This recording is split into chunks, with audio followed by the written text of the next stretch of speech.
ఓం సూర్యాయ నమః. నమస్కారం. భక్తజనులందరికీ శుభవార్త.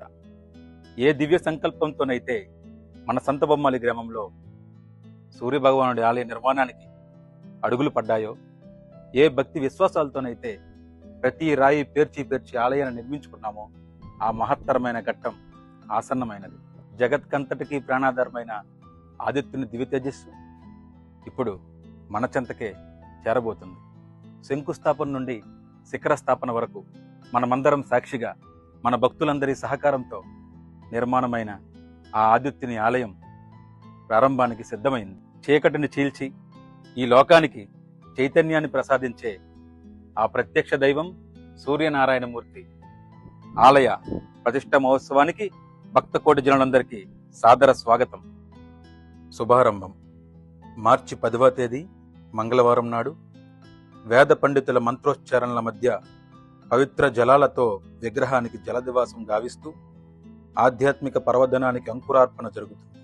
భగవంతుని ఆరాధనలో ఇది తొలి అడుగు. మార్చి 11వ తేదీ బుధవారం నాడు యజ్ఞవాటికలో ప్రజ్వలించే హోమ ధూపాలతో వాతావరణం పవిత్రం కానుంది. లోక కళ్యాణం కోసం, సర్వ విఘ్నాల ఉపశమనం కోసం నిర్వహించే ఈ మహాయాగంలో పాల్గొని ఆ సూర్యదేవుని ఆశీస్సులు పొందండి. ఇక ఆ మహత్తర ఘట్టం మార్చి 12 గురువారం నాడు విశ్వావసునామ సంవత్సర పుణ్యకాలాన శాస్త్రోక్తకంగా శ్రీ సూర్యనారాయణమూర్తి విగ్రహ ప్రతిష్ఠ మరియు ధ్వజస్తంభ ప్రతిష్ఠ నిర్వహించబడును. భాస్కరుని దివ్య మంగళ స్వరూపాన్ని కనులారా వీక్షించి తరించవలసిన సమయమిది. భక్తి పారవశ్యంలో మునిగి తేలండి. స్వామివారి ప్రసాదాన్ని స్వీకరించి పునీతులవ్వండి. ఆ సూర్య భగవానుడి కృపతో మీ పంటలు సమృద్ధిగా పండాలని, మీ కుటుంబ సభ్యులకు ఆయురారోగ్యాలని ఇవ్వాలని మనస్ఫూర్తిగా ఆ భగవంతుణ్ణి ప్రార్థిస్తున్నాం.